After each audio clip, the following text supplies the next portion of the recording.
তাদের মধ্যে একটি দল আছে, আমি নাম নিলে তো আবার অসুবিধা, তারা যদি যুগপথের সঙ্গে হলে নিষ্পাপ হয়, তাহলে বাকি যারা 28টা দল দামি দামি নির্বাচনে আওয়ামী লীগের সঙ্গে হয়েছিল তারা কি মহাপাপী? উদ্দেশ্য কি সেটা তো আমরা জানি, আরো একটু কিছুদিন পরে বলবো। তো ভাই সব আপনারা কি নির্ধারণ করে দিয়েছেন বিএনপি বিরোধী দলে যাবে নাকি? আপনারা যখন এত বেশি কনফিডেন্ট হলেন, আত্মবিশ্বাসী হলেন যে সরকারি দল হবেন, তাহলে নির্বাচন না আসেন না কেন? আজকে এই বাহানা, কালকে এই বাহানা, পরশু এই বাহানা দিয়ে নির্বাচনকে বাধাগ্রস্ত করতে চাচ্ছেন কেন? পত্রিকায় আজকে হেডলাইন দেখলাম, কোথাও বলছে বাংলাদেশ জামাত ইসলামী সরকার গঠন করবে, বিএনপি বিরোধী দলে যাবে। আমার ছোট ভাই হাসনাত আবদুল্লাহ এখানে পুরা এনসিপির ভূত, ভবিষ্যৎ, অতীত সবকিছু বলে গেছে। আমি খুব সমৃদ্ধ হয়েছি, সুখী হয়েছি জেনে। যাই হোক, আমি কোনো উত্তর দিতে চাচ্ছি না, কিছু পরামর্শ দিতে চাচ্ছি যে আমাদের যে গণতান্ত্রিক চর্চা সেটা এগিয়ে নিতে হবে। শুধু এই পরামর্শ দিতে চাই যে পৃথিবীতে একই সাথে কেউ সরকারি দল এবং বিরোধী দল থাকতে পারে না। একই দরজা হয় খুলতে হয়, না হলে বন্ধ করতে হয়। এখনো পর্যন্ত সেই টেকনিক কেউ আবিষ্কার করতে পারে নাই। যেদিন ছাত্র প্রতিনিধিরা সরকারে যোগদান করলো, আমি তখনও দেশে প্রত্যাবর্তন আসতে পারিনি। আজকে আপনাদের সাথে শেয়ার করি, সেদিন আমি বুঝে গেলাম এরা রাষ্ট্র বিনির্মাণে আর ভূমিকা তেমন বেশি রাখতে পারবে না। অনেকে বলবে আমাদের মাথায় তো অনেক বুদ্ধি। এটা বুদ্ধি নয়, এটা অভিজ্ঞতা। যে কোনো গণ অভ্যুত্থান পরবর্তী পরিস্থিতিতে যদি সরকারের দায়িত্ব নেওয়ার জন্য সেই সরকার অভ্যুত্থানকারীরা অংশগ্রহণ করে, পৃথিবীর সব দেশেই সেই অবস্থাটা এইরকম। অ্যান্টি ইনকামবেন্সি পৃথিবীর সব দেশে থাকে, আছে, বাংলাদেশে একটু বেশিই আছে।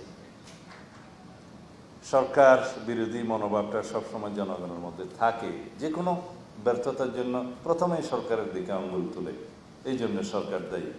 দায়ী কি দায়ী না সেটা পরে বিবেচ্য, কিন্তু সবাই বলবে সরকার দায়ী, যেহেতু দায়িত্বে সরকার। এই সরকারের দায়িত্বে আসাটা আমার মনে হয় সেটা তাদের সঠিক বিবেচনা, সিদ্ধান্ত হয়নি। আমি বুঝি নির্মাণের শিল্প, সালাম স্টিল বোঝে ডিউরেবিলিটি। সালাম স্টিল, মোস্ট ডিউরেবল স্টিল। তাহলে আজকে প্রেসার গ্রুপ হিসাবে, জাতিকে নির্দেশক হিসাবে একটা ভূমিকা তাদের থাকতে পারত, যেটা প্রশ্নবিদ্ধ হয়েছে। এখনো তারা ছাত্র প্রতিনিধি হিসেবে যারা সরকারে বসে আছে, প্রতিদিনই তাদেরকে লায়াবিলিটি কাঁধে নিতে হচ্ছে, হবে।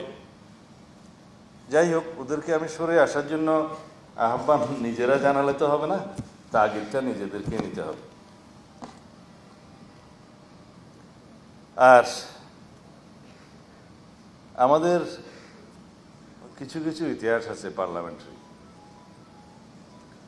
সেই পার্লামেন্টে অনেক সময় আমরা বলতে শুনেছি, যদিও ওই পার্লামেন্টগুলোকে আমরা স্বীকৃতি দেই না, কিন্তু কিছু বচন, কিছু কাহাওয়াত এখনো রয়ে গেছে। একজন নেত্রী বলছিলেন, আর কি নামটা নেব কিনা, রোশনেশ্বর বলছিলেন, মাননীয় স্পিকার আপনিই বলে দেন আমি সরকারি দল না বিরোধী দল।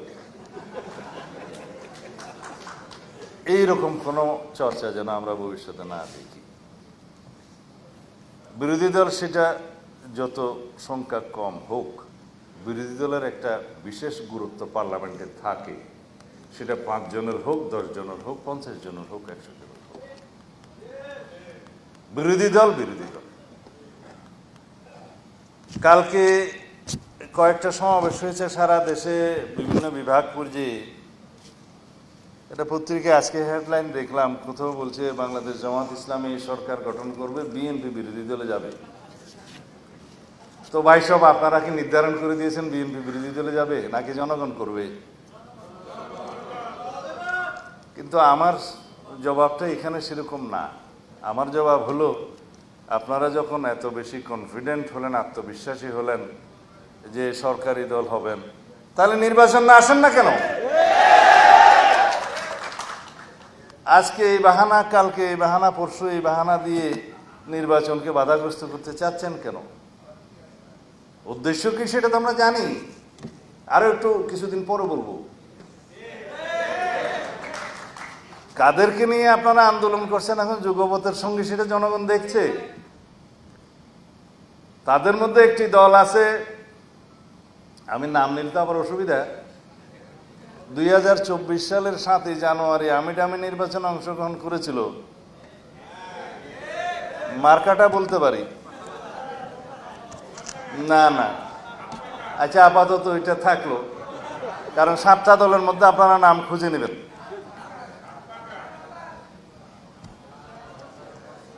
তারা যদি যুগপথের সঙ্গে হলে নিষ্পাপ হয়, তাহলে বাকি যারা 28টা দল দামি দামি নির্বাচনে আওয়ামী লীগের সঙ্গে হয়েছিল, তারা কি মহাপাপী? মানে আপনাদের সাথে সঙ্গী হলে যুগপথের, তাদের কোনো পাপ নাই, এই নীতি সঠিক নয়। আর আপনারা কি বাতাসের কথা বললেন, তো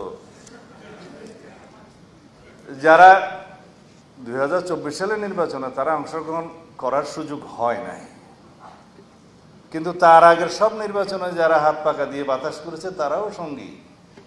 তাদের সম্পর্কে আমি বললাম বলে আমার উপর মহা আক্রমণ। কিন্তু সবাই এক এক রকমের দাবি নিয়ে আন্দোলনে যেতে পারেন, গণতান্ত্রিক অধিকার আছে। তা আমরা বলছিলাম যে বিষয়গুলো এখনো আলোচনার টেবিলে নিষ্পত্তি হওয়ার অপেক্ষায়, সেই জন্য অতিরিক্ত চাপ প্রয়োগ করার জন্য কি আপনারা রাস্তায় গেলেন? তো সেই চাপকে আবার বাতাসশূন্য করার জন্য আমাদেরকেও তো যেতে হবে রাস্তায় আন্দোলনে। সেটা কি আমরা এখন চাই? কারণ আমরা আলোচনার টেবিলে নিষ্পত্তি চাই। কারণ বাংলাদেশের গণতান্ত্রিক সংস্কৃতিতে অনেক পরিবর্তন হয়েছে। আমরা চর্চার মধ্য দিয়ে আছি রাজনৈতিক সংস্কৃতির, সেই চর্চা করতে করতে আমরা এইটাকেই ধারণ করব।